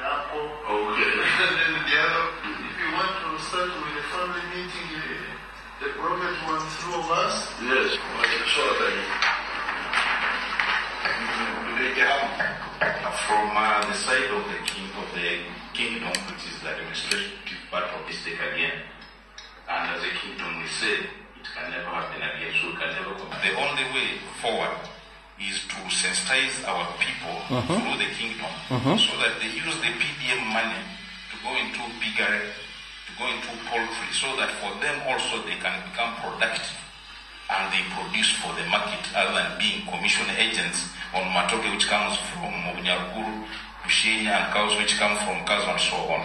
There are things which we can produce, and the government has put the enabling environment to make sure that these people can also be productive. The Queen Lucas with a message of hope and a message of reconciliation. That was the stake again. And as a kingdom we say, it can never happen again, so we can never commit a mistake again, Your Excellency. In bad and soul. And then finally, Your Excellency, what that was the market is already there. Thank you, Your Excellency. I was telling His Highness when I met Mutebi in London, 1981, and I was telling him that he was telling me about their issues. I said, no, we can support you if the cultural institutions will add value to our journey of the other two missions. Unity for prosperity, unity for strategic security. So if your kingdoms can help that, then we shall support them. If they oppose it, we shall fight them. Fight them. Modern government at Arukora. These institutions are good if they are handled well. So now the third principle of the NRM is exactly what you are talking about. Socio-economic transformation. At Kwaratunga Akatare, Kwaratunga Katare, that you are saying now, Akatare Karo Congo, Bitaba Konji to any Chibakutunda. So that's why we say, once you have Uganda, once you have Africa, as markets, is ukushobora kwihaho bunako. Iwe wenga okuhindura emikorere yawo ibyo urukukora. Was it Usongora South? Yes, Usongora South. I'm glad you remember that. Bad things. Kati ndoza mukategedde bulungi akantu ako. Kati ate katudde wano. Tulyoke tusimbule. Tulyoke tudde wano.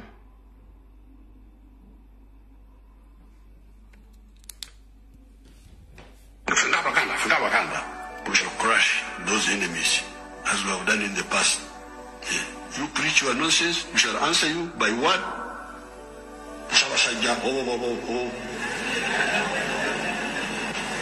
When you say this,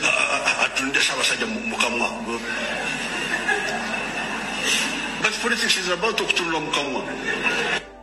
Now if you say, we shall crush. Doza ekifaananyi nkibasiigidde bulungi nnyo kiwolako kuwanika buwanisi mutegedde. Kati gwe Ssekiganda Nakiganda ali ku ttokotoko ng'otokomoka omugambo ovuma Kyagulanyi omwana wa Nambi. Otokomoka omugambo ovuma omwana Omunyolo Nakabala. Otokomoka omugambo ovuma omwana Omunyankole. Oyita muzzukulu wa Museveni. Omuzzukulu Nvandiirwa ne bwe ziba teziriiko ku ddigobe munnange tuliseetulira ddala livaawo n'olujjuliro ntulugjawo wakimutula mbwenu okitegedde. Gwe yayita omuzzukulu bw'oli muzzukulu wa Museveni ku kifaananyi kyekulaze nga toliimu okootakoota mu gaalumoodo omuzzukulu Nvandiirwa ne bw'oba toli ku mmere togirya. Museveni kyakola ne temulina bwongo kubanga akuwa ku ezo ssente zabadde alina okukolamu enguudo n'akuwako emitwalo egi $10 $15. Gwe ku mugabo gw'ensi yonna e Uganda bakuwako $15 ovume Kyagulanyi naye nga bagenda ku enguudo eziri mu Kampala zonna nfu. Tewali malwaliro, tewali masomero, emisolo giyitiridde, abantu babatta, n'oli awo leegangalabe ndi muzzukulu wa Museveni. Mujje obusiru mu nsonga z'eggwanga. era nkiddamu teba muntu yenna ko driving okuteeka mu business y'omuntu ng'ovudde ku nsonga z'eggwanga nkiddamu ensonga z'eggwanga zisinga abayimbi ensonga z'eggwanga zisinga bannakatemba ensonga z'eggwanga zisinga ba celebrities kubanga olunaku lw'onoofa omwana olwana ategera ensi bw'etuuse kati nkujjukiza gwe yeeyita omuzzukulu gwe wa $15 ne batwala akawumbi ne batwala akakadde ka $1 nkulamusizzaako munnange yeebaleko kansubire nti oli bulungi naye mujja kuba bulungi nga mutegedde ekitufu ekiri awo tuvuddewo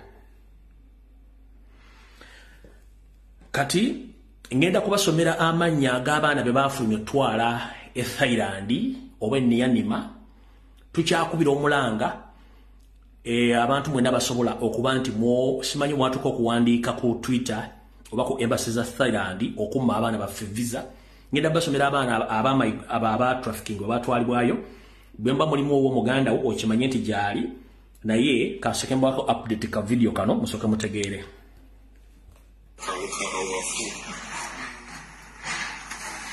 kati wano tuli ku luumu yaffe nolaba amagye bulamu we tuli gaba gatukuumira ddala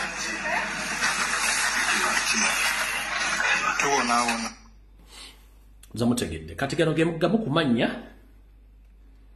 ag'abaana abasimagulingibwa oba batrafikingibwa okutuuka eneyanima kuliko Zalwango Flavia gwe muzadde oba mukwano oba muganda wa Zalwango Flavia y'omu ku baatwalibwa pasapoota ye eri A0M038773 Zalwango Flavia kuliko Nalwadda Farida pasapoota ye esoma A0M00862 kuliko Yawe Lawrence passport ye esoma B0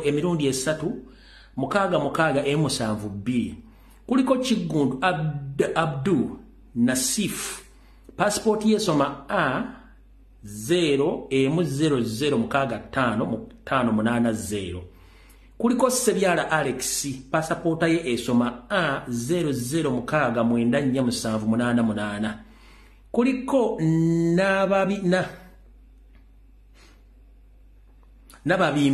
Nababimba Lawrence Lauleni passport ye esoma A0085536 kuliko Luchamuzi Yusufu passport ye esoma B0014724 kuliko Muwonge Constant passport ye esoma A0102969 kuliko Musoke Akiram passport ye esoma A0072056 kuliko Namutebi Jacenti Mirembe passport ye esoma B03172 kuliko Luyima Mahadi passport ye esoma A0371919 kuliko Kigundu Joshua passport ye esoma A027400739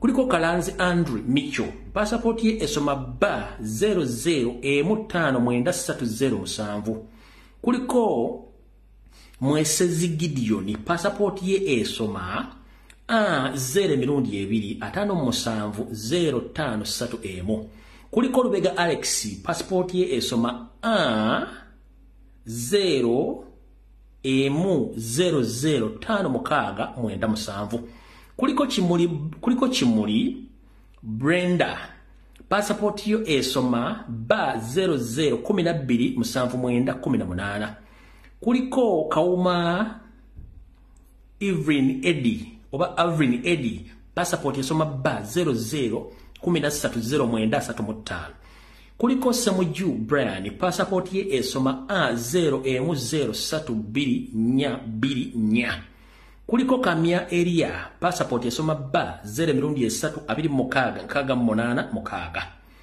kuliko Lubale Kasimu passport esoma B0355783M kuliko Egango Abdul Aziz passport yesoma A 0271510 kuliko semwogerere Klaiba passport yesoma A 02795 osebe semwogerere Klaiba passport yesoma A 02995 kale bwabanga muntu wa Luganda nga passport yo jimanyi n'amanya chimanyi bebamu kwawo tukyagenda maaso n'okunoonya tetufuddeeyo naye nga tugezaako nnyo okukola ku nsonga ezo nga bezitambula ndoza mulaba ensonga lwaki tubaga ebintu bino abasinga okubonaabona mu Uganda be baana bannambi n'ekibabonyabonya Simanyi Museveni yamatuulira ku ki nemugaana okutegeera bye tubagamba bibayita ku mutwe ng'anviiri ye bw'aba atambula n'emiggo gye okubalaga nti y'okuloga tekikyali mawulire ajja baloga era akole buli kimu kyakola ebigambo bino mbadde mbibagamba mwenna abaagala okutambula ndoza mbiraba bulungi nnyo bino bisoma. Not many politicians or media are speaking about this specific story. If Norway can do it, why can't we? Norway deports 1,600 Somalians. Why we can't do it? Ezensendera zebuuza akapati wano kankuwa akalala. Bufaransa egamba bweti. France have migration regulations. These are the new regulations from France. Bagamba bati. 5 years before getting benefits, immediate deportation of legal or illegal migrants, deport to the country of origin whether with or without passport, refugee to renew residence permits or who don't comply with principles of the Republic. Mukala bulungi nnyo. Kati bakulu nze ndowooza kyekiseera ensobe ekyusa amaaso nga n'envubo ekyo okyusa lwaki okyusa envubo alowooza okukwata pasapoota ey'ofuluma eggwanga Uganda nkuwagaabwa ensimbi zo sooka omala okwerowooza sikugaana bino byenkuwa oliwadde mubbiwulira oba obbitwala oba obbirekawo genkuwagaagano ensi z'amagulu meeru ebitundu 80 ku buli 100 ziyimiriddewo ku lukalu lw'omuddugavu naye ekizibu omuzungu akyayina omukono oguyita mu mugongo okufuga ensi za Afrika ng'azijjamu ebyobugagga ku ssente ez'omuzannyo entini ng'akulyetingawo divide and rule nkiddamu ensi z'amagulu meeru zonna ziyimiddewo ku lukalu lwa Afrika kubanga tulina ekisooka abakozi abatannamanya buvunaanyizibwa bwabwe ba rights zaabwe omukozesa kyonna ky'oyagala nga tewali safety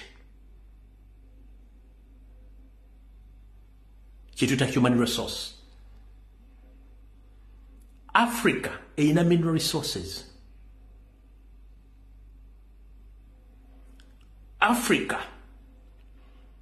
erina weather yayo ng'esobola okuba ng'ekolebwako buli ekikolebwa muli mu nsi.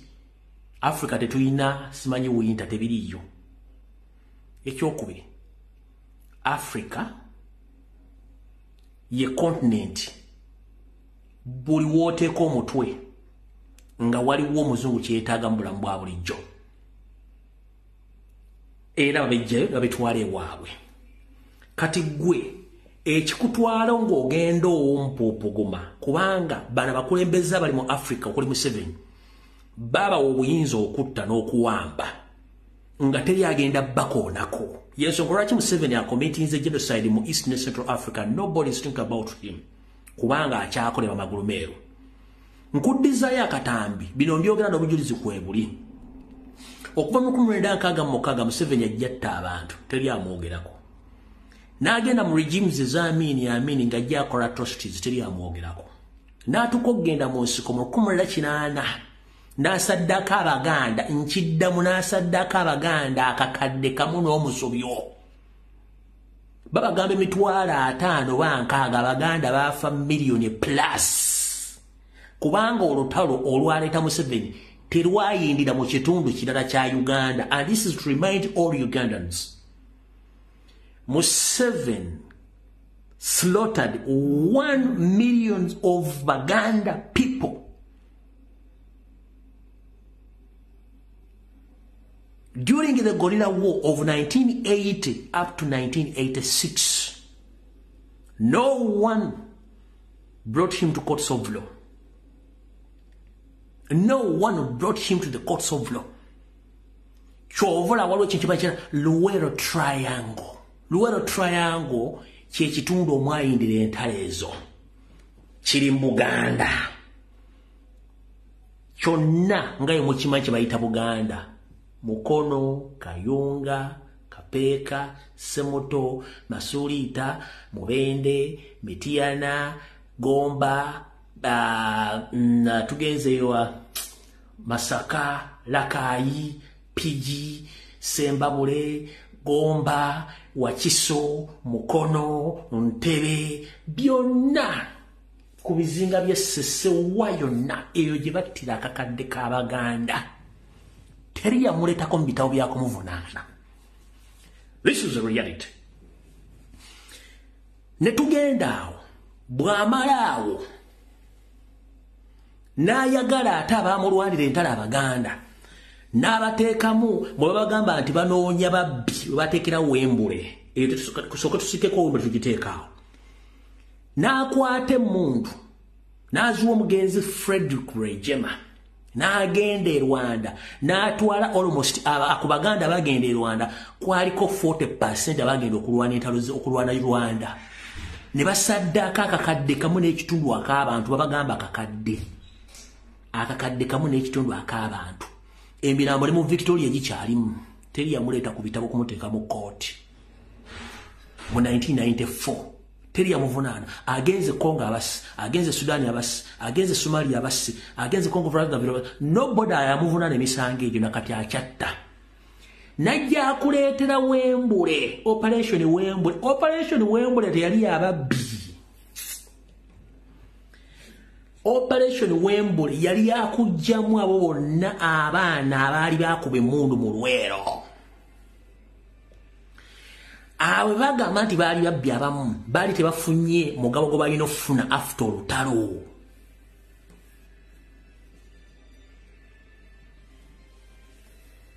Batta abaana b'abantu mu Operation Wembule tekyali kyababbi. Oyagala kungamba kati ekibinja ky'abasobbi bakato Musege baani bonna bano nakati bana babbi abaliwo. Operation Wembule tesobola kuddawo yakayanja. Kayanja yafa. Watu wale omusirikale asobola kukola Operation Wembule? I'm just asking. Mbuuza mwe. You mean Operation Wembule can't be revealed or visited again? Mbuuza.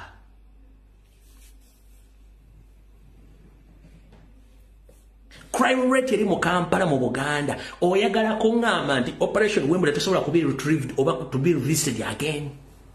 Eyagikola taliwo kakayanja taliwo.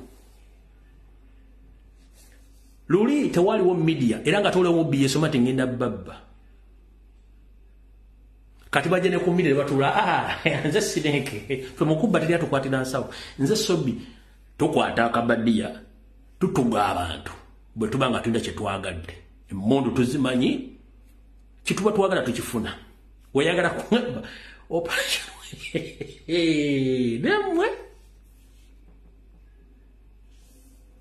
Nkubuuza. Wabate Operation Wembule tewali media, waliwo TV na radio stations. Nekati media weeri. N'ababbi babe ne boogera. Kyokka tebasobola teeka Operation Wembule.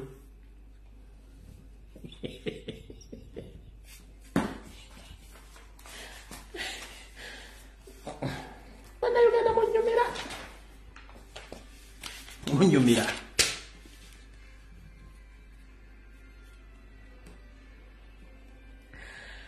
Anyways, Amalotu nnakuwa.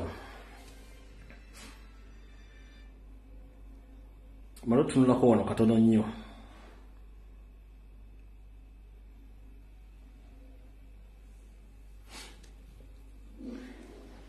Kati ngera tugende wano mpola obudde bukyali.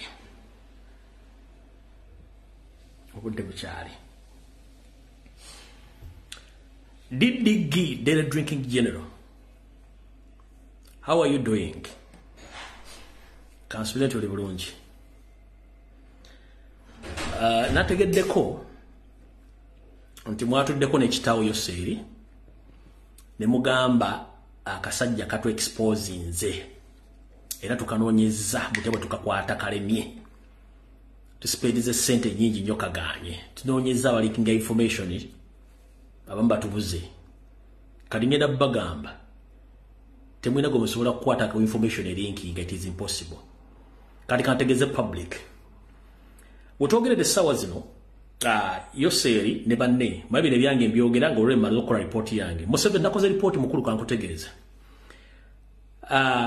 Assassination mission gye wakoze ne mutabani wo okwagala okuddamu okunzita wano olwokuba mwalimeddwa n'osindika mutabani wo ku lunaku lwa Christmas na ku Sunday bwono ku Christmas Day bwe yagenda n'agenda e Rwanda agenda ayogere wamusindisa ayogere ne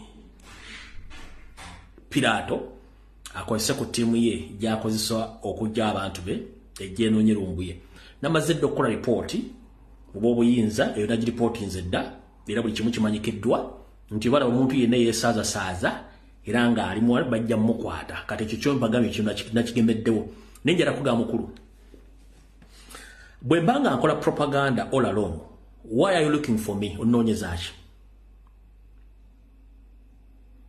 bwe mbanga nkola propaganda onoonyeza ki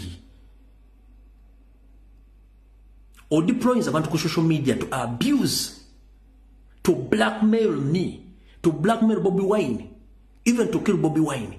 Bwabanga tetuyina muzinzi gwe tukola ku ggwanga lwaki otunoonya tutta. Gobadde omanyi nti osobola ofuga eggwanga eryo ng'abantu bonna basiru nga goloza ffenna tulojja kulowooza ku levemu yaabwe siru. Buli omu alowooza ku mwenge biduula nga tetulowooza ku ggwanga lyaffe kubanga wasasula politicians tonabadde ku opposition side babe bo nga bazanya politics waabwe nga gwoyisawo kintu kyo nga tosobola kufuna reflection etunula bintu mu ango ndala nti no bana bantu batubuzaabuza katumala okutunulako ku side yenga wayita kisobola nekisobola okubeerawo ffenna tetusobola kusiruwana lumu ngaomulowooza temubadde musiruwaza abantu n'oteeka obusajja butamala emirundi bwandi bwonna bujja bubuzaabuza abantu olalongo bukola malisi bubuzaabuza nga teri muntu asobola kubuusa abantu information tugezezzaako okutegeeza abantu ekintu ekituufu kati gwe n'osindika ate within the sako yaffe n'osindika kati information gyawanfu if I'm pinning Museveni where do you get pain gwaga nti bagala enkyukakyuka if Museveni is doing propaganda on Kyagulanyi nga tasobola mu defendinga fabavayo ku defendinga Kyagulanyi gwataga nti owagira Kyagulanyi nojja no defendinga Museveni ngo despising information gye tuwa okolerani gwomanyi sente mmeka Museveni zasasula ku media ku both local and international level to protect his image ozimanyi you know how much Museveni pays on media both local and international to protect his image about all the atrocities which he had committed in the country called Uganda, where I belong or where I come from. Kubanga temutegeera wongo moyina butono. Ekigambo kye bayita propaganda ne malice Museveni akikozeseza almost entire life of him nga kimukoledde ebbanga lina until we counter-attacked him in his own game. Temusobola kitegeera. Gentleman najja ku TV naga oyo Kyagulanyi ali bwati ne bwati kubanga kye kimusasuza ayina abantu nga bali permanent ku TV ku radio nga bwe mulimu gwabwe naye nza ajja nenkola vice versa ku bintu Museveni kenye ngati oyo byagenda gwe Museveni akwatako nakati akyakwata sente buli mwaka akwata sente suka watu wemitwala 5 kakadde nga isasula international medias obutogera ku kintu kyonna kigenda mu Uganda kakadde ku mitwala 5 yasasulako CNN mukubira obulango simanyi visit what kasasiro protecting ekifaananyi kituufu mu kikiri mu Uganda ng'ate ku ground waliyo kirala. He's paying millions of dollars okulongoosa ekifaananyi kye naye nga balongoosa kifaananyi ku byenkubadde ne byebadde nkugamba.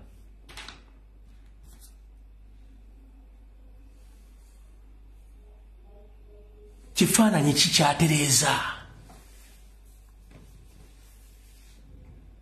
Abaana baffe babawambe babafuse kati abaana bafiira mu buliri naye nosanga yembala tesobola kufumiitiriza ono omwana lwaki abaana bafiira ku sipiri naye nga nakibagamba emyezi 8 ne bagamba mwegendereze nnyo waliwo missioni ey'okutandika okupoisoninga abafoot soldier ku ground one by one naye kibagamba era nsirika yobula sapostinze nti rest in peace no bana kibagamba neriye embate eza jenziga obutake buliyo olumbu yalimba anona sto bwemba sogedde nti gwoga bobuto where do you get the pain gojjawo ekitu kikuluma kasi kyogedde kuggwe nkyogedde ku Museveni nkyogedde ku system ye nkyogedde ku government ya Museveni gwe comrade kikulumira ludda wa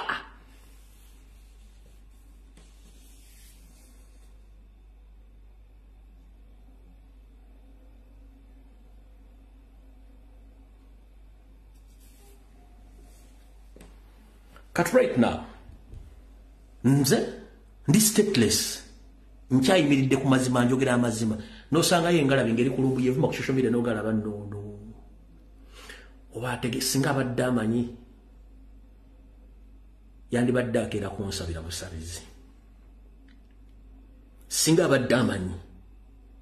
N'okuba nti musiru. Era asigala musiru.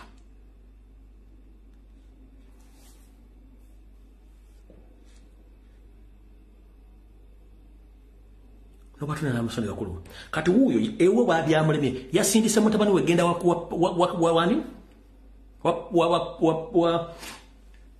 wa Pilato amo katimuka kali akajja abantu mbulani ne kabasanya okati timbu kagenda okunjinze poti ndagikoze dda manyo okwetangira kukira okuwonya netangidde de report ndagikoze dda kati gwe jangu mwe wasaga mujja kutegeera naye ngeyo tuvuddeyo njala tusigale ku nsonga eno bwete. Mwenna ba comrade bagala struggle iranga muri mu struggle bagala enchoka musigale ku mulamwa mulekeraawo entalo ezitayamba struggle fe twajja mu struggle muno nga tuzze kukyusa gwanga so si politics. We are not here to play politics. We are in the revolution wing. Tetuli mu politics. Nabagamba nze sina kifo kye njagala wadowero si wano kubanga nakimanya nti abasinga obungi baagala nnyo ebifunze siri mbya bufuzi saagala bifo nwanyisa kukyusa bukulembeze ne bwa kukyusa sawa zino njagenda mu kyalo kuba sina kye neetaaga bya bufuzi naye eri abantu nga bo ba driving 2026 n'owatunira n'omutwe ne gukuluma nkiddamu buli akugamba 2026 mugamba alinga amakugunyu period nkiddamu buli akugamba nti they are campaigning or they are pushing towards 2020 mugamba alinga amakugunyu period kimala tomuddamu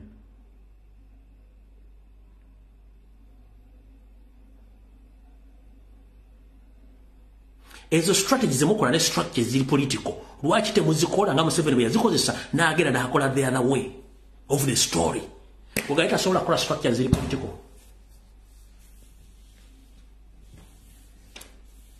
Mugabe Museveni yetasobola kola political structures ziri political. He knew that politicians they are ever rotating around, changing posts, changing goals. N'akimanya ati no kino tekijja kukola. Let me go there. Kati obudde mmalanga buli mu WhatsApp group simbu simanyi team gundi simanyi team bikongole simanyi mission yani ane kasasiro mbata zanet.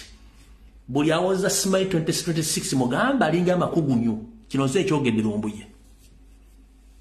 Nebe tubanja abalemedde mu makomera. Omusajja gw'olwanyisa akugambye we shall fight and you shall crush you.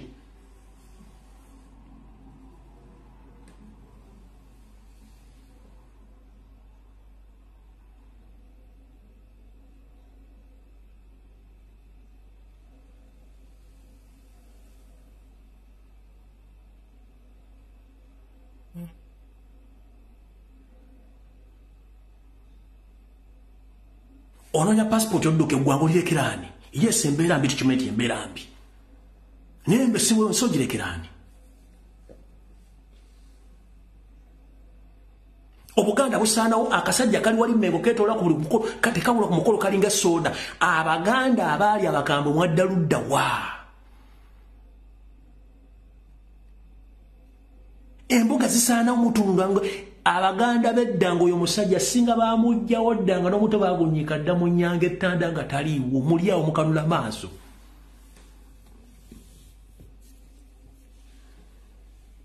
nkubu oyo mubuuze kibuuzo kimu Museveni yamanya nti bwakwate ekkubo lya politics simayi bululu mpaka yandi taliiwo but he knew there is other way okuyingira awo giyakozesa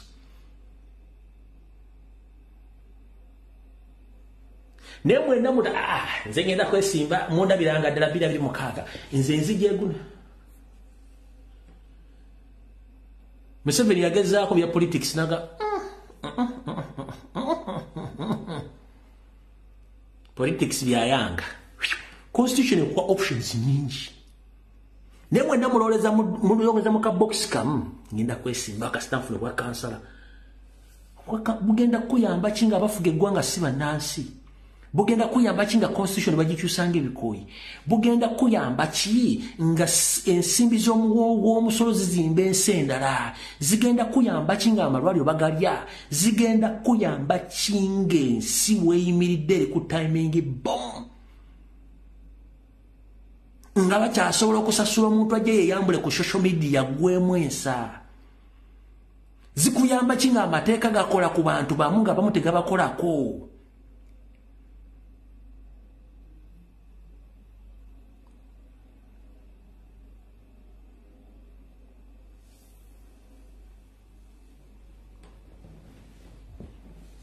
kale gwe kiriza future yefudde ne yange efudde naye yo mwana wo ogenda mulekerana munsi kijogera mulekamu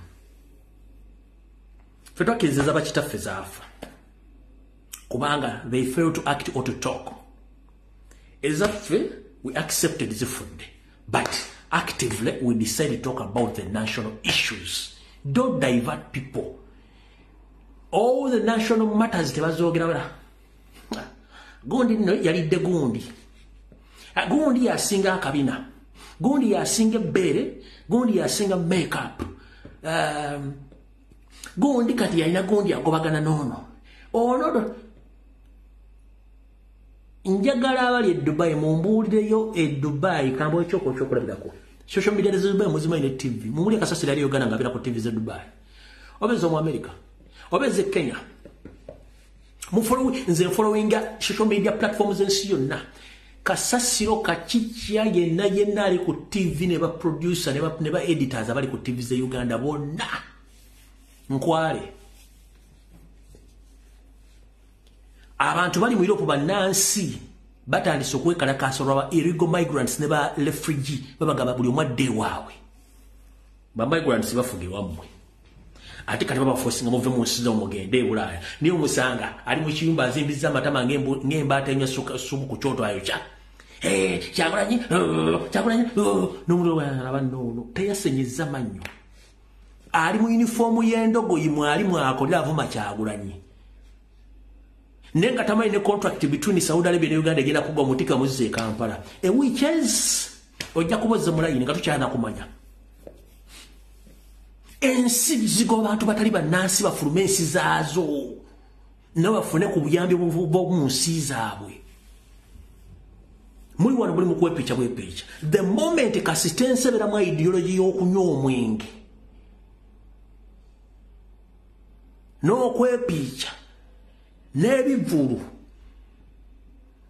buli muntu ayagala kubeera serebu buli muntu ayagala kubeera popular known kati omuyimbi gundi bwagaggawala gwoba ogaggawadde I'm just asking gwe sawa zino agamba nti omuyimbi gundi yasingira nze gwe mpagira bwagaggawala gwoba ogaggawadde gwoba okyusiza status yo mind your business ate okugaggawala kusinziira ku status ya stability y'ensi yo nkiddamu The moment eggwanga liri economically poor, nga liri mu mbeera nga Uganda mweri, ne bw'onookola mu Saudi Arabia emyaka 47 n'ojja ne ssente within the time of 1 year zigenda kuba ziweddeyo nga business ye crashinze. Kyetubagamba let us get united. Tujjeko mu 7 system wetere nga nawo mitwale 10 alina capital asobola okukola business. That's what we are talking about. So see, musimaze njagala nnyo muyimbi gundi. Omuyimbi ayimba afune ssente azimbe ennyumba avuge emmotoka ezebbeera kuba amazzi. That as simple as that. Go muwa ssente. Put yourself into the order. Ogambe nno, wait a minute. Kale mpaana nnyo lumbuye. Naye bwe mmala omwana kyekiddako.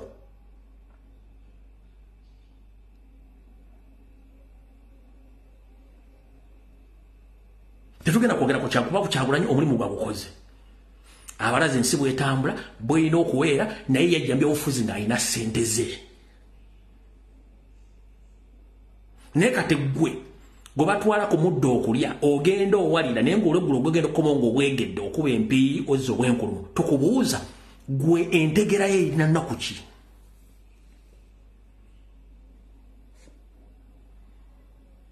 Ne bw'onookola ssente mu diaspora nga gy'ozisindika kati kankunnyonnyole. Mu diaspora gye tuli ne bw'oba oli Kenya oba oli South Africa oba oli mu America, that's what we call diaspora. Oli wabweru w'ensi yo. Ne bw'onookola ssente ne ziwera n'ozisindika e Kampala. Naye ng'e Kampala economy erimu ebituli ng'engalo zino bw'oziraba. Ssente zo zigenda kuyita mu buyisi bwe ziti. Olw'ensonga ebyobufuzi bifu, ebyenfuna bifu, ebyensoma bifu, bannaddiini bafudde n'okuzika kwaggwa, n'abantu b'olinayo bafu. Ogenda kusindikira nnyo olw'okuba nti mwavu ssente ze agenda zidayivudde nga ziteeka mu kintu ekirala ekitaaliwo luli. Mbawa example. Previously oba gye buvuddeko abaana bonna beesiganga nnyo abazadde baabwe, both abakyala n'abaami. Nga maama wo ssente tasobola zikwata kubanga alina ezize ez'emmwanyi. Maama wo ng'alina ssente z'aluddamu enkoko. Ne kati maama wo talina ssente. Bw'omuweereza akakadde k'essente nkulayirira agenda omwana asindise ssente kasita akola kati kana akakadde kankateeka eno. Bwe kana kafudde omwana wange nze mwezaalira ng'akalya. Ng'osindika n'akalala ng'akalya. Ogenda kunenya maama okulya ssente naye nga waliwo factor emusindika okulya ssente ezo olw'ensonga she is economically poor nga kiva ku system etakyabasobozesa kukola ebyo temusobola bitegeera. Taata walidde ssente zo wamusindikira ogulamu poloti si kuba nti abadde ali interested ozirya, no. Mwavu nga yali akola business zonna zaafa. Kati ssente okuba maiti zizo za mwana we tonna kyosobola mukola agenda ziteeka mu business zife, as simple as that. Temusobola kitegeera. Ne bw'onookola ssente nga system nfu eri Uganda ogenda kuloga abantu oba weetugemu omuguwa nga ssente zo baziridde. Edda abantu babeeranga n'amazima ng'omuteresa ekiraamo kyo tagenda kitwala. Abantu bateresanga ssente nga tubagenda zitwala. Edda n'abakazi nga edda abantu basinkira bateresanga n'abakazi mikwano waayo mungenze mu lutabaalo bangenze gindi sigaza famire ng'ogirabirira mumuterese kati. Oli ku kyoli mulenzi owagira mu 7 ssente osindika Kampala osindikira girlfriend ye amanyi kimu mentality. 1 nogula makeup nogula akaviri nogula engatto. Ssente agenda zirya si lwakuba nti ayagala. 1 omukazi gw'ogamba gw'oyagala ali e Kampala mentality erimu nkwepiica kunywa mwenge genda mu bivulu nakwekolako. Talina development mu mutwe. Yagezaako kukola business due to the fact nti economic activities eziri mu Uganda zonna zaafa olwa system enfu. Takyalina business gy'asobola kukola. Kayeekoleko abasajja bamulabe ng'akozesa ssente zo bamukalakate gujje Kampala ogweddalu ku ssente zo omuteekamu naye ng'ate yesi nsobi. Naye ng'edda wabeerawo abakazi nga balina mentality ng'economy ekyali bulungi nnyo. Ng'omusindikira ssente n'akola business bulungi nnyo n'osaba buli kimu nga weekiri. Ekirete byonna due to the stability y'ebyobufuzi ebyenfuna yeretedde abantu bano okukyankana n'obwongo. Ne tukibibaga temusobola bitegeera muli omukalula maaso gwe ne bona okola ssente mmeka tezina kye zigenda kukola Uganda ekyo nkikubuulira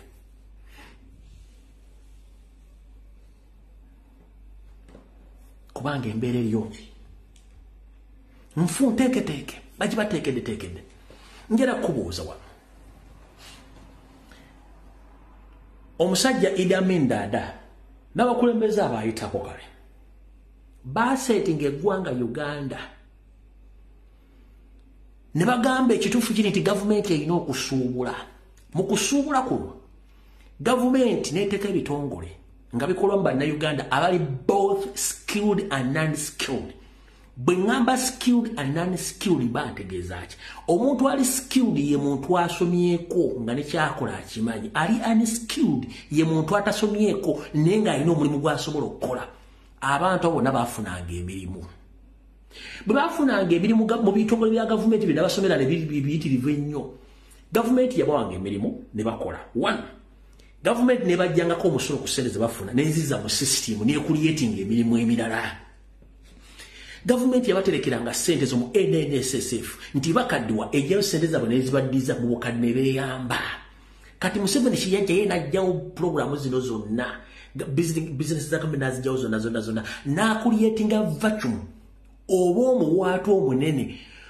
ogw'okuba nti abantu abasinga obungi tebakyalina mirimu basigadde mu bbanga kati abantu basigala mu bbanga tebalina mirimu kitegeeza n'education system mu Uganda oba oteekawo yabwereere okuliyetinga otyo education system naye ng'ate bye basoma tegenda bifuna mulimu why do you allow people to spend their money on their children in education system whereby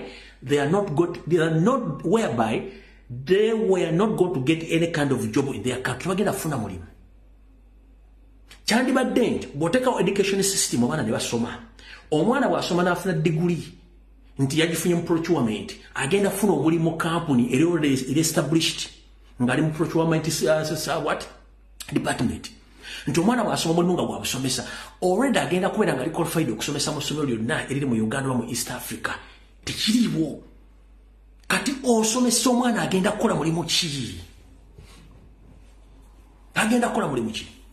teguliwo ekyo baakikola okugjawo kati mmwe kyemutaategeera kati ye play kyebafunisa passport ne mufuna visa ne mugenda e Saudi Arabia ne mugenda e Qatar ne mugenda e Dubai ne mugenda mu America ne mubeera mu kampu z'abarefugee nga mutudde basajja bano bakazi battu ng'olinganga eyabba akagaali naye nga ki ekikuteeka mu buziro bwonna kubanga baakikola intentionally nga tebaagala mubeere mu nsi yammwe ye pressure eriwo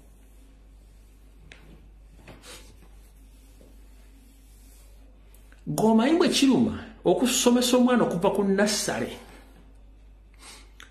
n'omutuusa n'afuna diguli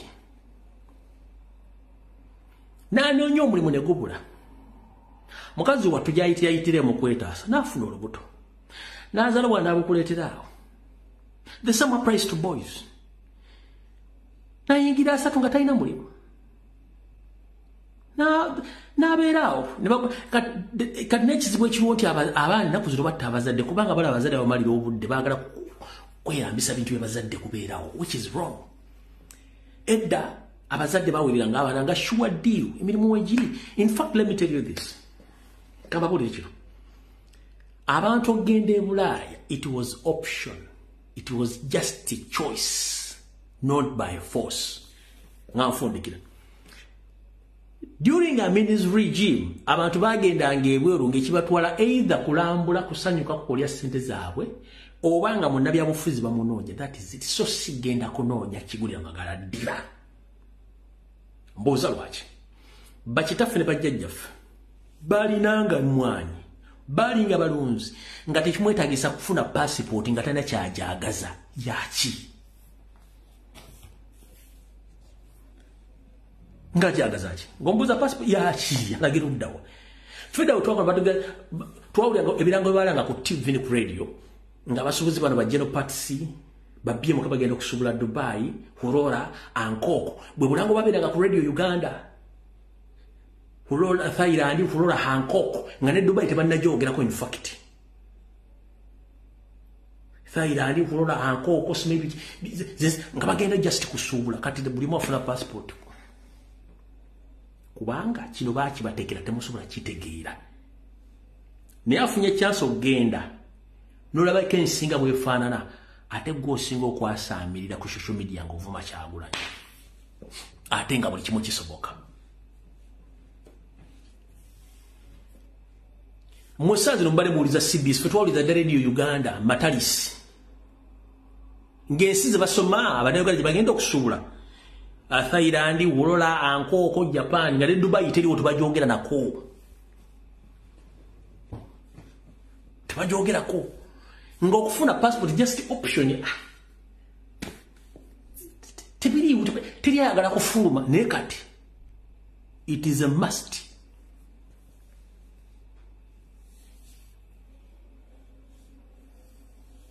It is a must. Gwobo yagala kitegeera nti kiri systematically bakitegeka. Njagala ombuulire y'abasuubuzi abaaliwo mu 1996 nga tudde bakyaliwo.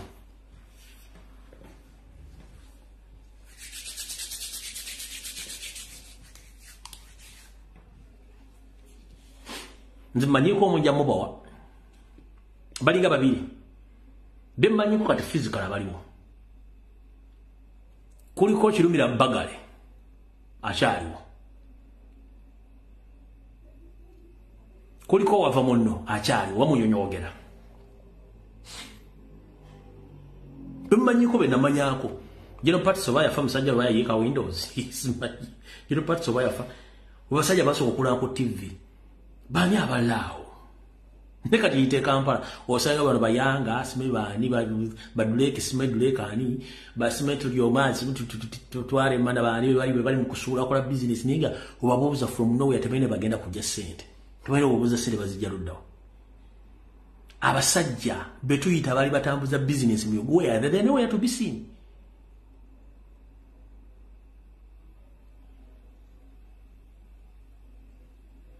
Kwate mwagala kumanya bintu bino. Naye atakula bakunyoma. Atakula bakunyoma. Eri gwanga Uganda mata. Just ekintu eki kujjawo pesa libalita yo seriti bakula liteke bali ebisigadde bigenda kwewola. Nchiddamu ekizibu kya Uganda kiri omuntu abasigadde mwenna tujja kwesota. Ekizibu kya Uganda kiri yo seriti ba mukwata mukwaza ekichu muteeka bali. Uganda ejja kudde ku reformatory setting. Buli kimu kyekole kyokka.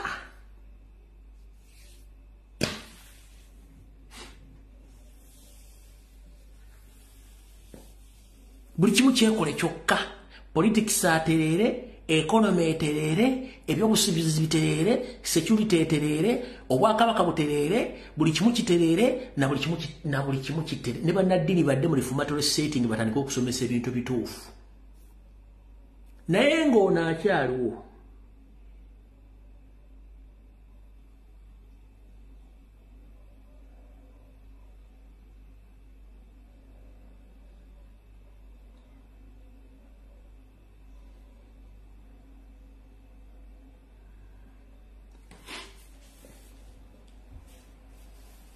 Mukama abankuumire.